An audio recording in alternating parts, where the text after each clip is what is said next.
Guys, welcome back to our YouTube channel para sa ating latest update dito kay Realme ngayong September 11, 2024. Ito guys yung kanilang mga entry level C65, C63, C61. Yung kanilang bagong release po ngayon pagdating sa mga entry level Note 60 yung bago. At syempre guys sa mga naghahanap ng Note 50, ayan, i-update na po natin kayo.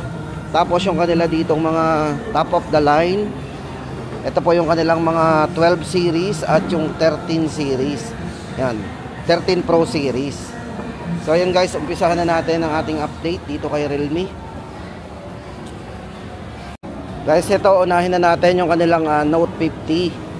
For Note 50 guys, ito may dalawang variants po tong si Note 50. Yan, para sa latest price update po natin. Para po dun sa kanyang 4GB RAM 64, price po nun ay 3,899. Then kung 128 naman po ang ating gustong variant o yung mas malaki internal storage ay 4,999 po ang latest update natin sa presyo. Guys, ito yung design niya. Tapos guys, ito para meron tayong idea sa specs and parameters nito. Pagdating sa screen refresh rate, ito po ay naka 90Hz po refresh rate ng screen. Very smooth. Size ng screen nito is naka 6.74 Broad Vision display. Ang nipis naman po guys nito is naka 7.99mm para sa kanyang ultra slim design. Sa charging po naka type C na yan. O meron din siya nga 3.5 jack o saksakan ng headset. Guys, para sa main camera nito, ito ay merong 13 megapixel AI camera at naka octa-core po syempre ginamit na chipset sa kanya.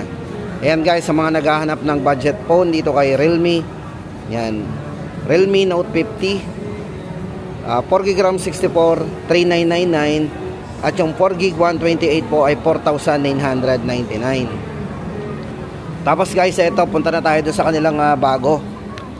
Ito po yung kanilang Realme Note 60. O ito guys, sa mga naghahanap ng latest model po na budget phone dito kay Realme, yung kanilang Realme Note 60. Ito light blue yung hawak natin. Ito guys, bigyan ko kayo ng idea dito. Para sa dalawang variants nga pala guys itong model na to. Ito meron siya ditong guys, ito para kay Realme Note 60. Para sa dalawang variants po natin, meron po siya ditong 4GB RAM plus 8GB. So meron siyang maximum RAM na 12GB RAM, 64GB. Para po sa presyo guys nito 4,999. At para naman po doon sa kanyang isang variant na 128GB, yan po ay merong 4GB RAM plus 8 din. So mayroon din siyang maximum RAM na 12GB RAM, 128. Yan po ay 5,999 o almost 6,000 lang, 5,999. Ito guys, para may idea tayo guys sa kanyang yan. Ito guys, ito matibay din po ito kasi meron siyang armor shell top build. Yan, para sa durability niya. So matibay din po ito sa mga bagsakan. Ayan. Ito po ay syempre sanay ito sa mga bagsakan, sa mga drop and scratch resistant din.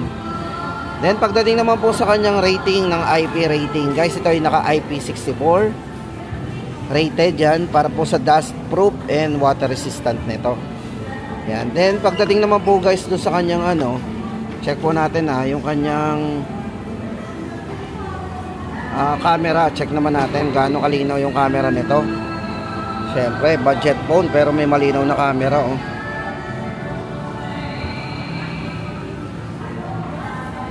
May portrait camera na din. So ayan, sa mga mahilig sa live focus, so meron siyang portrait camera.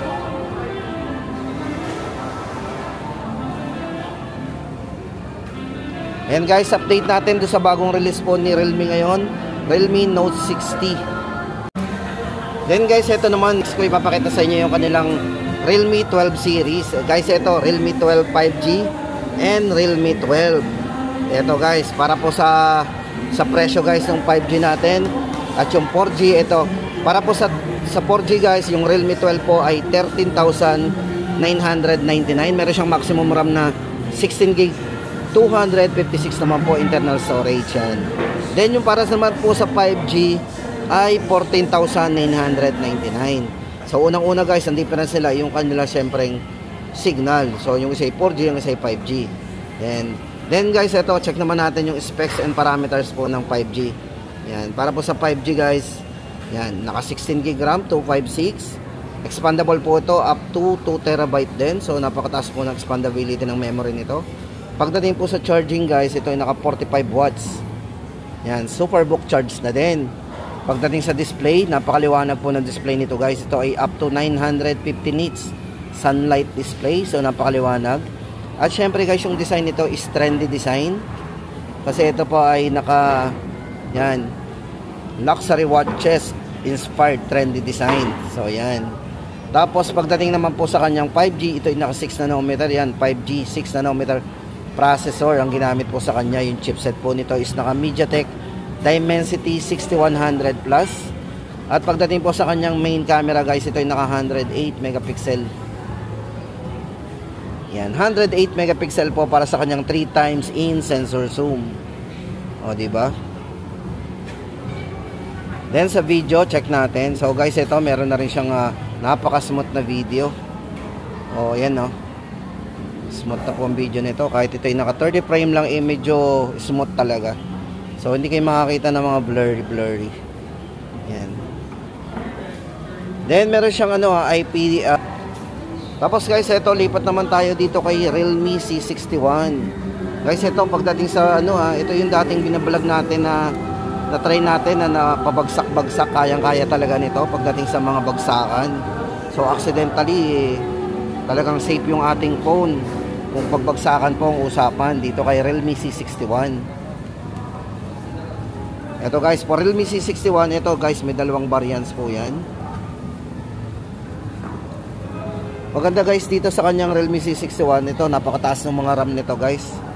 Para doon sa kanyang isang variant, yung kanyang meron po siyang original RAM na 6GB RAM plus 12GB. So meron siyang 8GB maximum RAM, 128 internal storage. Para po sa price nito guys, 6,999. At yung isa namang variant po nito na may maximum RAM na 8GB RAM. Tapos meron siyang ilang RAM ba yung nadagdag sa kanya guys? So, naging 24. So 16GB, 8GB plus 16GB. So meron siyang maximum RAM na 24GB maximum RAM, 256GB internal storage. Napakataas na po na internal storage ito. Para po sa price ng guys, 7,999 lang. So yan, ito guys, matibay ito. Ito po yung kanilang ito po yung merong 2 years warranty. Pero limited offer lang po yun guys Alam ko hanggang September 30 lang po lahat na mag-a-avail po ng model na to. Until September 30 ay ma-avail po nila yung 2 years warranty. Ito po ay para dito kay Realme C61. Para po guys sa size ng screen, ito ay naka 6.7. 90Hz po yung refresh rate ng screen niya, naka high definition plus display. Yan. Then syempre guys, may mga air gesture command na rin yan. Yun yung tinatawag nilang Real Essential. So gamit yung mga air gesture. Then check po natin yung kanyang camera guys, para meron tayong idea kung gaano kalinaw.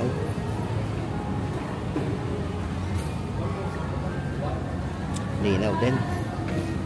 Yan guys, update natin Realme C61 6999 doon sa kanyang 128 at sa 256 po nito 7,999. Tapos guys, ito naman ang update natin for Realme C63. Ayan, para sa latest update po natin. Dito guys, isang variant lang po ang meron dito kay Realme C63. Ito po ay merong 16GB RAM, o yung maximum RAM po nito 16GB. Then 256 na po internal storage. Then maganda dito guys, expandable ang memory nito up to 2 TB. So up to 2 TB po expandability. Then pagdating sa charging guys, napakabilis. Ito ay naka 45 watts Superbook charge.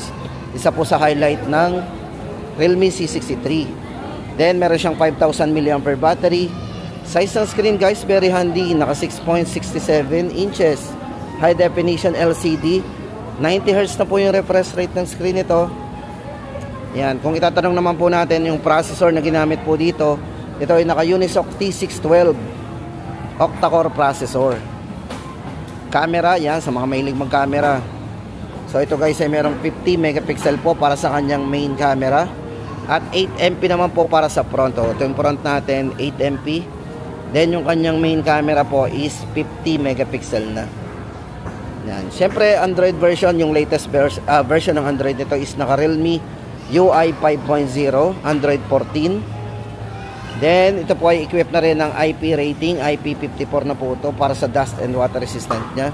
At meron siyang 48-month fluency protection. So ibig sabihin guys, yung kanyang fluency ay hindi magbabago kahit 4 na taon na yan. So yun ang maganda dito. Meron siyang 48-month fluency protection. Napaka-smooth pa rin. Yan, para po sa latest update po natin sa presyo ng Realme C63. Ito po ay 8,999. Tapos guys, lipat tayo. Dito naman tayo kay Realme C65. So ito guys, kumustahin natin sa Realme C65. Ito para sa isang variant po nito guys. Yan. Yan. Bali ito po ay naka 16 GB maximum RAM na. Tapos naka 256 internal storage. Check muna natin yung design guys. Ang ganda ng design nito, flat na flat yung likod niya. Tapos parang hindi magbabakas talaga yung kamay natin dito. Yan. Ito para sa highlight po nito guys, unang-una dito yung kanyang charging speed. Ito ay naka 45 watts fast charge na. Yung nipis po nito guys, yan, medyo manipis din. Ito po ay naka 7.64mm para sa kanyang ultra slim design. Helio G85 naman po yung ginamit na chipset. Yan, sa mga mahilig maglaro, pwede na rin to. At may mga air gesture na rin po ito ha. Yan, para po sa color guys, hindi ko nabanggit yung ibang color guys. Ito po, naka Starlight Purple at Starlight Black ang kulay po nito. Yan, presyo guys ng ating Realme C65, ito po ay 9,999. Para po sa latest update po natin sa presyo ng Realme C65. Tapos guys, punta na tayo dun sa kanilang mga top of the line o yung mga 12 series and 13 series. 54 na din para sa kanyang dust and water resistant din. Yan. Guys, sa front camera nga pala, check natin. Ito ay naka 8 megapixel na. Yan. 8 MP pagdating sa kanyang front camera. Size ng screen, ito ay naka 6.7. Yan, ulitin po natin guys, para sa size ng screen, ito ay naka 6.67 full high definition, LTPS, LCD din, ito ay naka 120Hz na rin po yung refresh rate ng screen. Yan, para po sa latest update natin sa presyo guys ng dalawa nito, ulitin po natin, ang 4G po nito ay 13,999 at 14,999 naman ang 5G. Yan. Tapos guys, lipat tayo. Dito naman tayo sa kanilang 12 plus 5G. Ayan. Ito, bago tayo lumampas sa iba. Ito guys, para sa 12 plus 5G, check po natin. Ito guys, may dalawang variants po ito eh. Yung 12 plus 5G. Ayan, check po natin yung dalawang variants nito.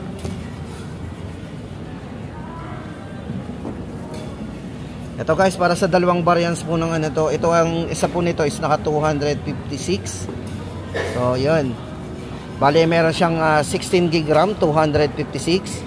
Para po sa price ng ating 16 GB RAM 256 ay 17,999. At ang isang variant naman po ng 12 plus ay 24 GB RAM, 256. So, difference po nila is 2,000.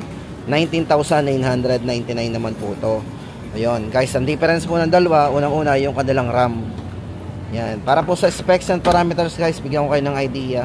Kung more on camera po tayo dito kay 12 plus, to ay merong Sony LYT600 OIS camera. So napaka-smooth po ng camera nito. Pagdating sa chipset, ito po ay naka-Dimensity 7050 5G chipset ang ginamit.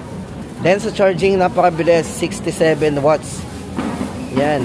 Supercharged na po yan at meron siyang 5,000 mAh battery. Yan guys. Ito guys, leather to. Naka-vegan leather po yung likod nito. Ganda ng design. Tapos guys, ito na, punta na tayo dun sa kanilang 13 series. So meron sila ditong Realme 13 Pro series 5G. Ito po, unahin na po natin yung kanilang Realme 13 Pro 5G. Yan. Guys, ito may isang variant lang tong si Pro 5G. Ito po ay naka 24 GB maximum RAM. Yan, tapos 256 po internal storage. Pagdating po sa kanyang processor guys, ito. Check natin yung processor na ginamit dito. Ito, napakatataas po ng mga processor. Tama-tama guys to, kung mahilig tayo sa camera. Itong mga 13 Pro series ni Realme, talagang swak na swak po sa mga naghahanap po dyan ng kung more on camera tayo. Yan.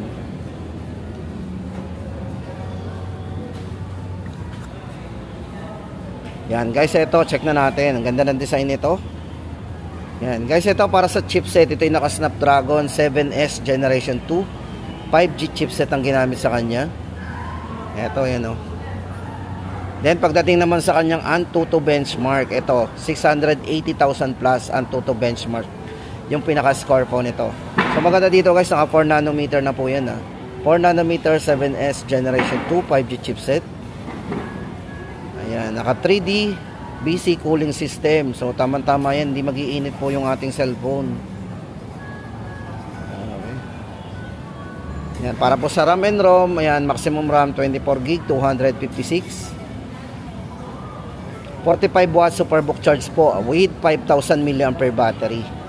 So 65 minutes po fully charge na po yan. Ganda po nung glass nito guys, ano, Miracle Shining Glass.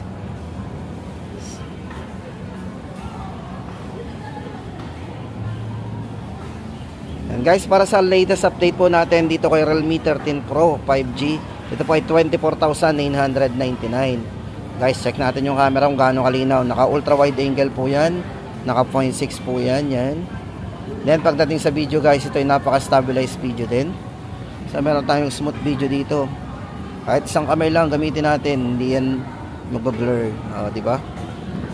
Yan, 24,999. Ito po yung kanilang Realme 13 Pro 5G.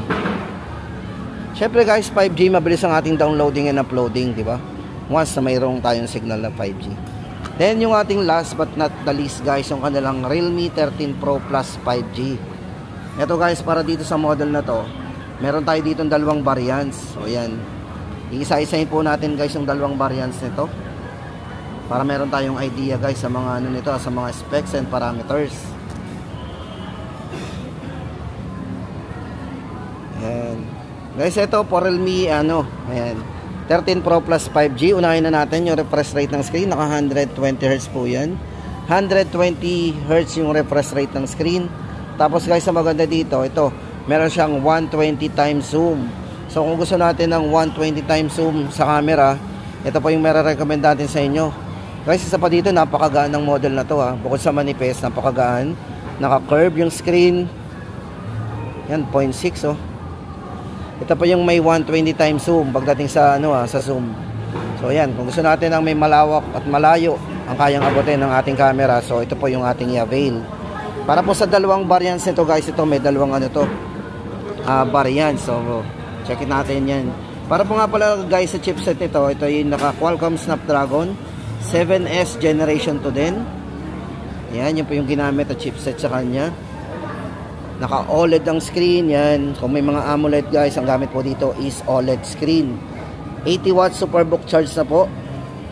Yan, pagdating naman po guys sa kanyang camera, so meron tong linaw na camera sa 32MP para sa kanyang Sony IMX. Yan, 515. Yan. Para po sa dalawang variants, ayan, 28,999 po para sa 256. At yung 512 naman po nito ay 31,999.